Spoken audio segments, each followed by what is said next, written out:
Welcome back dito sa latest episode ng FYI, a Voter Education Series, Deep Dive, RMC, all of them combined. On that note, thank you so much again, Chris, for joining us. And Mark, since hindi na natin kasama si ex-secretary Ronald, ang tawag ko na lang sa kanya ex-secretary. Malig siya sa ex-human rights, ex-men. Let's start with you, Chris.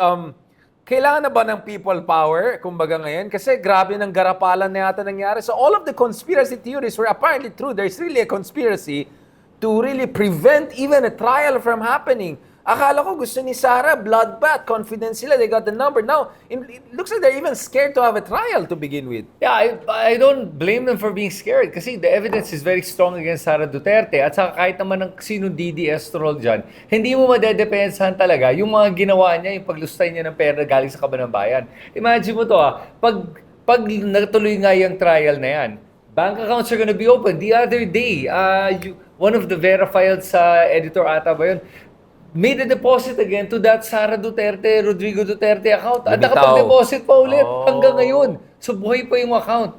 So can you imagine? Sino yan? Baka pwede mag-deposit din sa bank. Yeah, 100 pesos lang naman. Pero napapakita lang na pero kinabahan daw yung bank manager nung dineposit. Tinanong pa yung cashier, tinanong pa yung bank manager, pwede ba ito i-deposit? Dine-deposit eh. So, tinuloy talaga nila. Interesting, na-booking. So talagang hanggang ngayon, meron pa yung account na yun. So, everything Trillanes is talking about can now be proven correct. So now, na-realize ko at the start kasi, that I thought you had to have a conviction. Na-realize ko kahit na walang conviction, the evidence is too strong. Na pag lumabas yan, it's not gonna be in the court of the Senate where the real problem lies for Sara. It's in the court, the Public people's opinion. court. Yeah. That's it. Social media. Diyan siya mayayari. Kaya gusto nila talagang patayin itong impeachment. And as usual, hindi ko alam kung ba't naniniwala pa ba ang mga tao sa mga tulad ni Bato na gustong patayin itong impeachment. Tokang. I think the technical term is tokang. Gusto niya itokang Gusto nila itokhang, right? Or i-neutralize itong impeachment. Nanlaban kasi daw sa Oo nga, di ba? Kasi palaban niya. Kaya babagsakin talaga nila to. So, sa akin, I'm not surprised at the strategy, but will it succeed? I don't think the people will allow it. Should we do people power right now? I don't think so. I don't think this is the right time. I don't think you'll have the numbers. But kung tinuloy-tuloy pa nila itong ganitong lack of accountability and lack of action to be able to hold people accountable, then baka by then, impunity yan. Ikaw, Mark, I mean, what is your read of this? Kasi talagang lahat ng conspiracy theories ay totoo pala, no? Like, talagang they want to prevent even a trial. Kasi for me, ang basa ko, constitutional crisis na yan eh. Because this goes against the forthwith provisions of the Constitution. This goes even against Senate rules per Coco Pimentel, rule number 10 or 12. Klaro na kung may trial and then may legislative agenda, mauna yung trial kasi ayaw nakalutang yung executive officer. I mean, Sara is still nakalutang yung position niya, di ba? So in theory, dapat this trial should be addressed. June 2 pa lang, lampas na tayo ng June 2. Baka June 11, 4 p.m. pa daw. Good luck na naman dyan. Ikaw, Mark, what is your read of that? Yung sinasabi mong people power, I think, hindi naman yung malawakang people power kagad. Exactly, like yung whatever. mga demonstrations, that's a good start na eh. May president na eh. May president na eh. From EDSA 2. Diba? Anong ayaw nilang buksan yung envelope, kung anong laman. Yung bank account din. Yung bank account, kung ayaw. So, kumbaga, I think nire-replay na nga ng ABS-CBN. Nakita ko kanina social media. Yeah. Na nung nag-walk out yung prosecution noon, dahil ayaw pabuksan yung seal, yung letter, yung letter. So, parang reminder lang din sa mga senador na do not mess around with the Constitution. It's not a matter of kung you have the numbers or to acquit or to convict.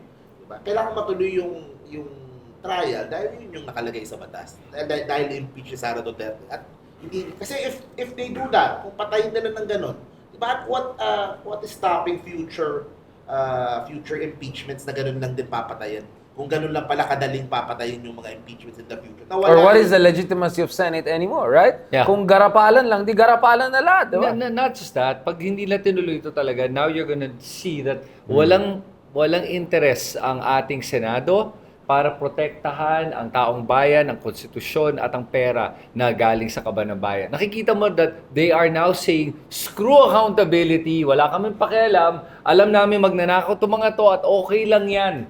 Dahil political future ko ang mas importante. Yeah. Then they become the lame duck Senate that they are. Pero with regards to yung usapan ng people power, no, yung ganyan. Sa akin kasi nakita ko naman yung nangyari kay, I was there in EDSA. Pumunta ka ba doon? Right. Dos. Oo, EDSA DOS. I was there EDSA first, EDSA DOS. Andun ako. Sa EDSA DOS, ang nangyari talaga, that was a spontaneous outburst talaga. Right. Sa sobrang galit ng tao. I remember that day, I was so pissed. Yeah. We were texting with friends. Magbusina lang tayo sa EDSA, sabi namin.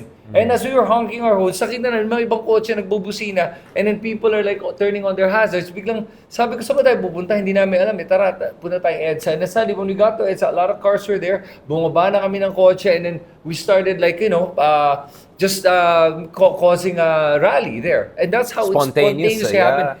You cannot plan that. You cannot say, tara, magpi-people power tayo. You cannot coax people into doing that. There has to be that outrage na sobrang madadala ka talaga. That's why I said, I don't think it's the right time, and I don't think you can plan this. It will happen if it happens, if the real outrage But aren't comes you out. contradicting yourself? Kasi you're saying, oh yeah, sure, this is supposed, there should be a spontaneity, but if talagang garapalan nangyari, then we should expect people to come out eventually, right? I mean, They're coming out. online at least, I've been throwing the idea of people power out just to see what's people's response. Yeah. Again, it's one thing to do it online, baka iba ng panon, 2001, 2020. Sure, iba. But like, when you see videos of yung mga rallyista and all, Yeah. ito yung mga, given na yan, but it looks like it's resonating. I don't Sure. know. Just to be clear, I don't want chaos. I'm just saying. Look, even the first people power, if tingnan mo yung unang people power, it didn't culminate immediately eh. Sure. It was massive amounts of rallies, paulit. Nung namatay si Ninoy, hindi naman immediate pagkatapos ni Ninoy, nagkaroon ng people power. Hindi critical mass. It was several months later, and then nung nagka-election, and then nakita mong dinaya, nainis na yung mga tao, too much is too much. And then suddenly, the military, si Ramos at si Enrile said, screw this, we've had enough. That was the catalyst. You need a catalyst. Wala pa tayong catalyst. We have sparks. We have the impetus. Pero wala yung true catalyst to really create that movement. So, wala pa I mean, tayo what doon. else could be a catalyst? Oh, it could be- Sa akin, Garapalan na eh. Ang tingin ko, doon sa mga outrage doon sa nangyayari, there should be more pressure on the individual senators who are going to vote for this resolution or yung de facto dismissal. Call them out, Or, yeah. call them out and let them know na if you vote to dismiss itong kaso na to, mamamarkahan ka. Yeah. The vote will stay with you. The same way na yung sa ABS-CBN, when they took out the franchise. Hanggang ngayon, people say, ayan, bumoto yan against. So, dapat may ganung... Kaso nanalo si Camila at Marcoleta. Sa Barcoleta, exactly. Nag-number 6 pa. They have to do something. Exactly. Parang feeling ko, yun nga eh. Like the presidency is also not very encouraging. Like what happened after EDSA DOS, what happened. Ako naman, my solution to that is don't throw out the baby with the bathwater. Siguro nagkakulang talaga after EDSA DOS. Like, there was a momentary outburst and then back to zero na naman. There was no effort to make sure Gloria Macapagal-Arroyo is held accountable. No effort to make sure there's strong party. Do you get what I'm saying? I think, I understand what you're saying, and I think this is where the problem lies. Nung tinanggal si Erap, ano nangyari? Ang pumalit as corrupt, unfortunately. Some would say worse. Sure. Some would say worse. Sure, because mas strategic, systematic, and even mismo yung prosecutor ng EDSA DOS. Naalala niyo si Nani Perez. Nani Perez was the prosecutor and he was nahuli with massive amounts of corruptions, hundreds of millions, if I remember correctly. Don't quote me on that, pero malaki yun. Yeah. Pero ang galing ng ginawa Allegedly. nila. Allegedly, I like that. Di umano. Tapos biglang he disappeared. Matalino. Get out of the limelight. Pero if you look at it, the very prosecutors that prosecuted Erap for the corruption that they claim to have, he has done, they themselves are as guilty or even worse. Kaya nawala yung integrity nung buong people power na yan at yung tiwala ng tao sa people power. That's why now, ang labanan is ganito. VP Sara, guilty. Pero hindi na lang sisabi guilty o hindi. Sisabi na, kayo din naman eh. Yeah. Sina BBM din naman eh. Even though mali-mali yung mga statistics sila at mga numbers na sinasabi, pinapalabas pa rin nila, guilty din naman lahat. Lahat naman corrupt eh. That's why. Actually, di ba sabi nga nila, million na nga lang, billion na nga yung ayuda. Di ba? Ganon yung line nila eh. Parang, sige, tanggapin natin, totoo yung piatos na yan, pero walang laban yan dun sa inyong di ba? Ganun yung nangyari. Whataboutism na eh. Yes, pero iba naman. So those are two very different cases because SARA has been caught red-handed with the abuse. Yung sinasabi lang ayuda has been done by government since time immemorial. Hindi naman sinasabi kinuha yung pera, tinago ko. Sinabi kinuha ko pera, binibigay ko sa mga tao as ayuda. That's different. SARA, what was she doing with the money? We don't know. Where did the money really go? Sabi ng friends na, worst budget ever, like most corrupt budget ever. See again, yun ang nga tayo. Mark, worst budget ever. Yun daw eh. Pero most corrupt are you saying tingin mo ba? Tingin mo, when you talk about budget and worst budget nga daw and corruption, malayo eh. Di ba? Hindi mo pwede anin. And besides, even if let's say, tama yung sabi ni Toby Chanko, na there was the money given to the congressmen and women, kaya daw nila vote to impeach. But it does not dilute or even negate the fact that there was corruption, plunder that happened that needs to be impeached, regardless of meron o wala.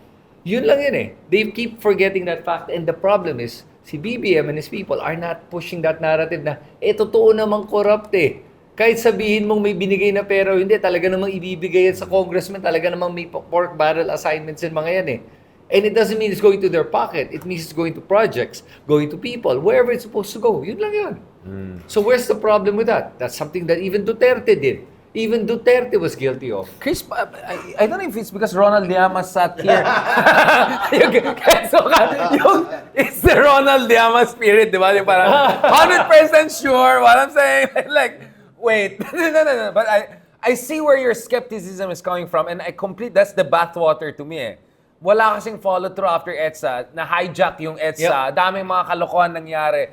I understand where the cynicism is coming from. Kaya ang challenge ngayon is there a way to do a people power na doesn't repeat the mystic of the past and has credibility? So inevitably, Mark, di ba? That means the pinks have to be involved. Kasi at least sila, may integridad sila. You were saying something about the liberals. Maybe they should come in and take up the cudgels. Kung sa impeachment or sa the whole accountability issue, right? I mean, this could be a good start for them to say, kami talagang alternative to this whole establishment na compromise, right? This could be their pitch. Yun nga eh, maganda nga.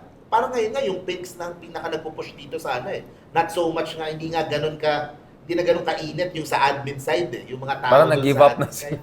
Parang kung makikita mo yung sa tindig, di ba? They work together nung isang araw. Parang yung pinks and yung progressive groups na yung nagpo-push dito more than dun sa admin, lalo na with the president saying na he doesn't want the impeachment naman. Pero yun nga, sa akin magandang foundation to going to 2028 eh, as the option for people na ayaw sa mga Duterte. At least ma-solidify yun, and then you win the moderates, and then you get a valid shot at winning sa 2028. I was saying kanina, di ba?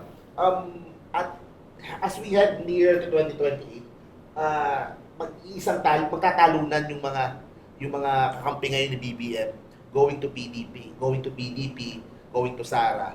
Magandang pang-counter yung sa PICS eh. Maganda makakuha na din sila eh ng mga, kumbaga, to get their share. So definitely, magtatalunan yan away from the admin, lalo na kung walang malakas yung admin na ilalaban sa 2028. So, hindi naman lahat yan pupunta sa Duterte. Dapat the PICS, the yellows, should be active na in recruiting, na in getting. Dito ka na lang sa amin. Dito ka na lang kay Lenny. Di ba, si Lenny was with Mayor Joy Belmonte nung isang araw. Yes. So, Quezon City, that's a very big Biggest, di ba? So, ganun. Pero iba't ibang parte ng bansa, even sa Mindanao, even sa parts ng Visayas where malaki yung panalo ng PDP, at least separate from the Marcoses, separate from this administration, pero you offer a viable alternative. Third force. But I want to go back to this. BBM might have an option, right? I call it the T2 option, right? TULFO, TORRE, right?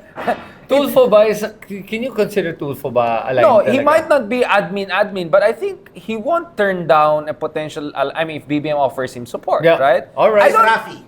I'm talking about Rafi. Yeah, Rafi, right. I mean, Erwin even easier, right? But I think Rafi already has he already has the momentum. Siguro kung Erwin nag number one siya, maybe. But I think at this point, Idol Rafi emerges as the strong contender within the Tulfo family.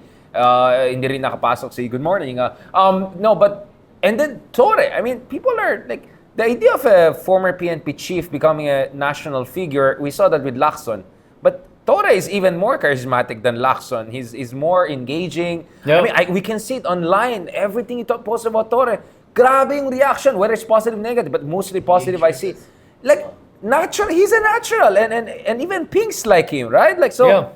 If I'm BBM and I look at TORRE, whom after everything I stood by him, Promoted to why PNP. not? I mean, if he's there until 2027, by the time he retires, although he can be still extended, perfect preparation in for 2020. Maybe VP, maybe not president. But you know what I'm saying? Like if I'm BBM, I want TORRE to be there because this is a guy I've trusted with many difficult jobs and maybe even more in the coming months. What do you think it's a bit crazy talking about that? I think for TORRE it's premature, and pag pinakinggan mo, I think you still need to be a little bit of a statesman to be able to run. I mean, but then again, you see Duterte run. He wasn't You much of a immediately saw the Right, problem right. in what you said, right? Right, oo nga eh. Pero, Bato pa lang, di ba? right, No. oo. And, but at the same time, still, I never thought kasi nga Duterte would make a good president to begin with. And it was shown naman, and it's proven na talagang he made a terrible president. Of course, you can always spin it any Oh, by the way, you want. I'm not endorsing, I'm just talking about viability. Yes, I'm just... This is not an endorsement. For just me to be kasi, clear. I think, Tulfo, because he's high in the surveys, pwede siya. He's performed naman to a certain extent in Senate, kept his mouth shut in some issues where he should have said something. I actually Maybe agree with Mark. strategic yun. Maybe strategic. Ako, mas naniniwala ako that we have the 3-year runway, and I think there will be a kakamping or a yellow or whatever they want to call them that's gonna pop out of nowhere. Or maybe somehow medyo center pa ng konti that's going to parang be that, galvanizing Gravitational force. Yeah. It's like a magnet for all sides to centripetal just force. go and say, eto na. Maybe. I'm hopeful. I'm always hopeful of that dark horse that's gonna come in there. Or a white knight or something that's gonna come in there and just be the force that's gonna put everyone together. Well, let's talk about it. Let's talk about it. Like, Mag-react lang ako kay TORRE. sige, let's skip at TORRE. Yeah, that's good. That's good. Ako, I really like General TORRE. Kaming grupo ng mga vloggers were very vocal na we want him as the next PNP chief.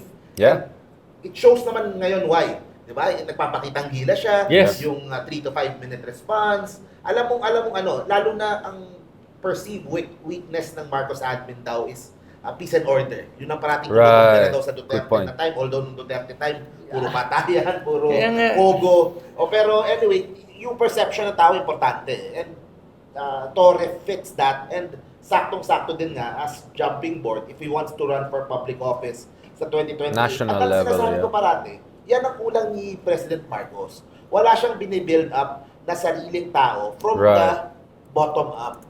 Diba?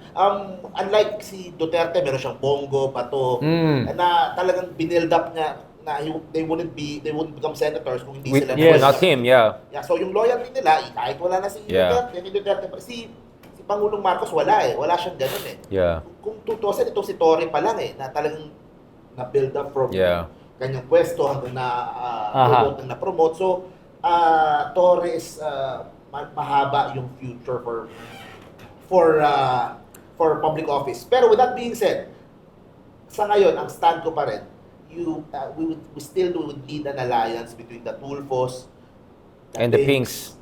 and maybe suporta ng admin from behind or from to have a good shot talaga of winning 2028.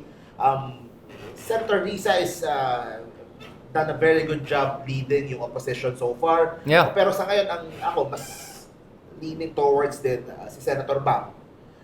Because of the momentum nung last elections and siguro baka mas siguro sa recall din sa tao kasi Aquino pa rin Right, may pangalan may pangalan so I think At saka hindi lang yun interesting dito was remember when Panelo did his press con, interview in Billionario TV, di ba? Ginawa niya yung interview niya, sabi niya, alam mo, si Kiko at Bam, malinis yung mga yan.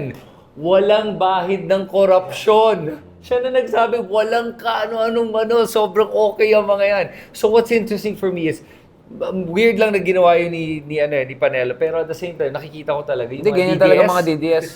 Basta kalaban ka ng kalaban ko, we're friends, ganun sila. Hindi, pero yun nga ang interesting sa mga DDS ngayon eh. They're trying to court the pinks by saying, bakit kayo nagsaside sa mga Marcos? Tignan mo, corrupt sila, ganyan-ganyan. Parang, kami naman, wala kami ginagawa. Excuse me, you forget that your side is also as corrupt or even more corrupt. If you think about it. Oh, and the mass killing. Let's not forget and add the mass killing to that. And and the China, like... and being pro-China, exactly, ang dami. Parang, excuse me, you want us to go on your side? Dagdaga, kasi we're all talking about solid south. Diba? Tapos solid north. Pero we're seeing a solid na gitna eh. NCR, very... I mean, Central C2C corridor, yeah. To the longest Yeah, the C2C corridor, yeah. To Bicol. Yung yeah. middle na corridor na yun is where Bam Aquino placed number 1. Yes. I think that could, kumbaga, they could build on that eh. Right. Build on that, yung gitna na yun eh. You have the solid north, you have the solid south. Pero yung gitna. But my counter to argument to that is very simple, right? You could do that in a Senate race when you have 12 options and pwede mo i-ride both sides, which is exactly what happened. The reason why Bam Kiko did so well is because they were in the sample ballot literally of both Alianza and PDP Laban. 2028, it will not be like that. You can choose one president and you're gonna be exactly on the opposite side. So hindi na pwede gawin yung strategy na yan eh. So that will be my counter argument. That what happened here was the good version of a perfect storm. Let's just say all stars aligned for Bam and Kiko also to a certain degree. But that strategy, is it replicable in 2028 when ang kaharap mo is either SARA or Bongo or someone from the Duterte camp? Yeah, but at the same time, remember that even though they have the solid south, right? Even kahit merong ganon, the north or even the north and the central is still very different in terms of political views from the south. Marami pa rin boto ang Metro Manila dito and ang buong Luzon. So it's not like they can just negate Ingat it ka, completely. baka ma-persona ng grata. Hindi, wala. Alam mo, Ayoko na mag-comment alam mo sa akin, Pag ganyan comment, parang ganyan na ako. Pero ang point ko lang dito, ganito. For me, the Duterte did a great job with dividing the country. I don't believe in that division. I think that we should work That's true. as a country. That tribalism. And Yeah, all. maling-mali yun. Pero yun ang strategy nga ng lahat ng mga authoritarians all over the world. Yan ang ginagawa nila eh. At they succeeded in doing that. We have to make sure we succeed in True. uniting everyone again. Kailangan we need to make episodes sa Mindanao. We need to engage with the That's true. leaders. Engage. I agree. Kaya nga, that's what I like about Torre. Kasi he's from Sulu. Diba? Kung di ako nagkakamali. So, he's Mindanao. Born in Sulu. Yun. So, Yeah, he would be the second Mindanaoan if ever. I Yun. mean, if he goes all the way, yeah. Okay. So, pero yun. So in essence, for That's me, why I'm saying promoting Torre might help to build bridges. in Mindanao. Yeah. Yeah. Yeah, sure, maraming galit kay Torre dahil kay Duterte thing. Pero alam mo, down the road, they'll be proud of Torre if Yes. ever he makes it. And, Diba? he is the only one of the very few na nakikita ko talaga na takes a stand and really may Goes action all the na way, kasama all the way. Yung tatapusin ko tong trabahong Yeah. binigay sa akin. And honestly, Competence. I wish lang I'm waiting for him to still arrest Bantag. Hanggang ngayon. Probably that will come before Bato eh. That probably will come before I Bato. hope. And then Bato with ICC and sana talaga with SARA with regards to the grave threat and yung sedition for SARA and even with Digong. Even if he's not here, dapat talaga masampahan yon at saka yung kay Pulong. What happened with that? Wasn't there a warrant of arrest? There's already charges nga eh. filed. Bakit hindi siya nakakulong? If that was you or me or anybody else, nakakulong na tayo ngayon. Bakit si Pulong gets to enjoy his freedom and not be thrown in jail without bail for making grave threats and assault? But this is where I'm worried na suddenly everything is falling on the shoulders of Torre na baka ma-overload siya. I mean, the Bantag one could be interesting kasi PMA yun, di ba? ikaw yung nag-ano na mag-presidency eh. So, No. But there is always a but like, but it doesn't mean na matulog na lahat, di ba? Na matulog ang Senado sa trabaho na matulog. Yeah. Kasi this is very risky for Torre. Like suddenly, siya na lang inasahan for everything. Maybe BBM is thinking he will do the lion to every fox moves that he does. That could be a risky, Kaya nga, Torre should also manage expectations. Kasi baka ngayon unrealistic na yung expectations sa kanya. Oh, ito na ang listahan namin na hulil mo. Bato, Bantag, sino pang letter B. And then, but like, that's not gonna be easy kasi ang dami mong babangkaan dyan. Bantag is a PMA graduate. Marami na siyang binanggay. Yun nga, but tao I lang mean- si like Jesus Christ. I mean, I never thought I'll be this concerned for PNP, but parang you don't want this guy to carry parang heavy lifting everything. Di ba? I mean, so okay, if Senate sleeps on the impeachment issue, i-arrest mo na si Bato para at least like, you know what I'm saying? Like, this is getting a bit tricky for me. Yeah, but at the same time, you do need To do the job. people to step up, Yeah. to step up to the plate. And that's within his jurisdiction. Ito yung iniisip ko yung magiging Senate slate ni BBM sa 2028 Sino pang makukuha niya sa side niya para to run for Senate So Sino pa nga ba? I'm thinking si TORRE, of course. Siyempre, yan, Abalos. Claire Castro. Pwede. Yeah. I'm thinking na yung mga re-electionists or yung mga magbabalik. Baka si Tolentino maging pro-BBM ulit in the next. Depende. Kung saan yung ihi. Biglang 2020 sa iba yung inip ng hangin ni Tolentino. Kung gumano, baka bumalik siya. Pag na-reject na naman siya, nandito. Magagawan yung Senate seat ng Pinks tsaka ng PDP Yes. Magagawan definitely Bong Revilla, di natin alam pag 2028, pag tumakbo siya. Vince Dizon. I think he might run for Senate. Vince Dizon, pwede sa admin side. Diba? Kasi the likes of, for example, Angara, Recto, they want to run again sa 2028. Pero I don't think Senate na mag-VP level. Pag ikaw si Angara, pagod ka na sa Senate, you want something higher. Hindi, kung hindi naman exactly. Babalik ka, maghanap ka ng pwesto Grace po kasi very strong for VP. Grace po. Number Really? 1. Yeah, she's malakas pa rin si Grace sobrang po. lakas niya. Nakita mo yung poll siya, 40% siya. You know what? Against everyone else. Robin Hood, Risa, Oh, whatever. really? Never underestimate po, Wow! Malakas si Grace I just po, want to pare. bring this out there lang. Ako, if I was... Grace po would be on the, well, not Senate list, but Yeah, maybe if I was in secret the- candidate of If I BBM. was the one advising Senator Grace po, meron siyang 3 taon na pahinga, di ba? She should... She should pahinga or not? Maybe she should be cabinet. Huwag siya mag-serve sa Marcos. So you don't want her to serve in cabinet? Oo. Okay. Pumasok siya sa Batang Quiapo. Mag-artista siya, basically. Mag-artista siya. Take on the role. Ayan. Take on the May role manager po tayo waiting It's in for... Safe. It's a good Branding safe, niya, yeah. Both parents niya. She should take on the role of Susan Roses, yung mom niya. Kay Tanggol, dun kay Coco Martin. Ay, maganda naman siya. I mean, like, yeah. I mean, she has the charisma. I mean, like, yeah. They own the rights to the whole Batang Quiapo and sobrang close niya kay Coco. Yun ang gawin niya. and then tumulong na siya na tumulong. Interesting. And, But that's a good advice. Kasi yun yung tanong like, should she go for a cabinet position? Kasi ang fear siguro nila is maging irrelevant siya. Baka makalimutan siya. So how can she keep the relevancy public factor? eye. Public. Remember my argument was saturation. I think we saw it with Kiko, kahit binabash siya. Yung pala, as long as you're in the news, it's good. It's always good. If you're in The worst the- thing is people don't know you're there. Yep. if you're in the cabinet naman, you'll be too associated with Marcoses. That might be And she doesn't need it. Exactly. Yun. It's more net loss than net gain. Oo. Right? Net loss than net gain. At least she's flexible come 2028 kung sinong gusto makipag-partner Correct. sa kanya, maganda yung ano yun. Grabe, no? Actually, ang daming permutation for 2028. It's looking like a very wild race, right? Like, ang daming pwedeng competitive candidates yan. Like, Bam can make an argument, Riza can make an argument, Lenny can make a surprise return to the national stage. That's just the pink side of the equation. And then on the other side, Tulfo, TORRE, ang daming pwede nila i-forward. There could be secret candidates.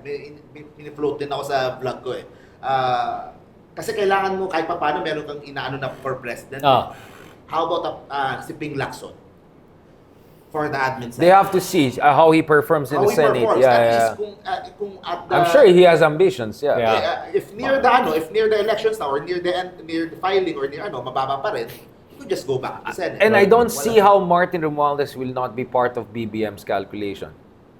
Again, because In terms of, what do you mean? maybe Vice VP. President? Maybe VP. Yeah, I don't think he's gonna Now, president run is for going to be a president. bit tough, but I don't think he will run.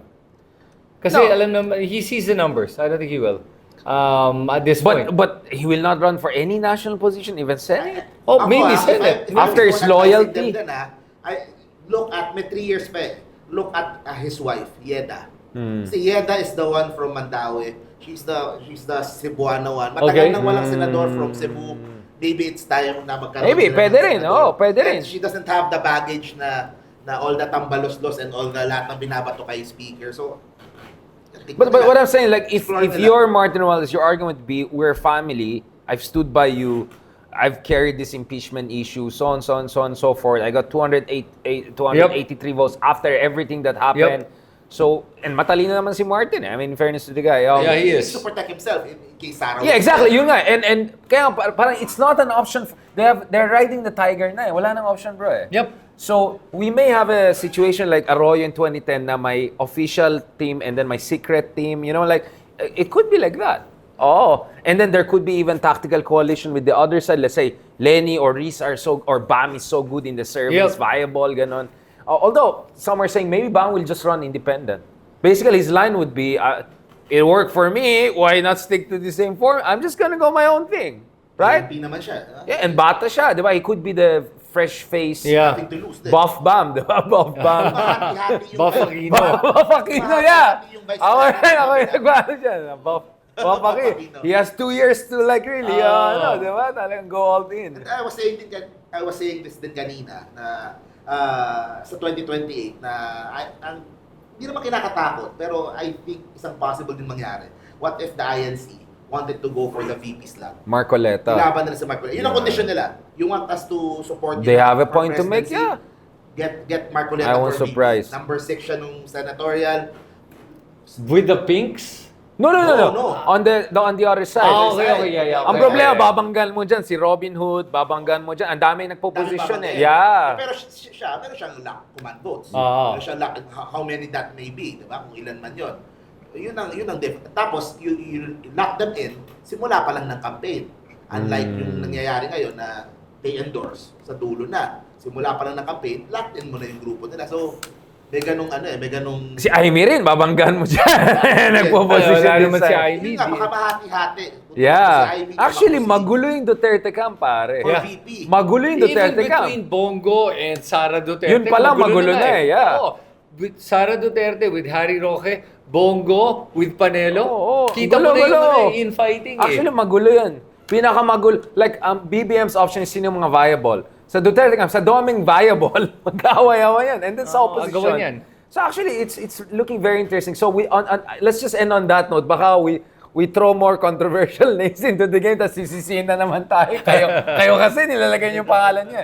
On that note, thank you very much. Just some closing remarks, Mark, before we close this episode.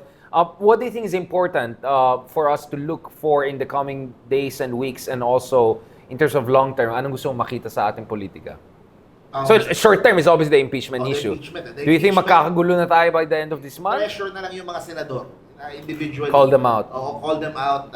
Yung mga mukhang boboto. Let's put on the pressure there. Kung mayroong mga gusto sumama sa rally. And then let's see where it goes from there. Kaso, yun nga, kung talagang gusto nilang patayin, tingnan natin kung ano yung legal options para ano sila.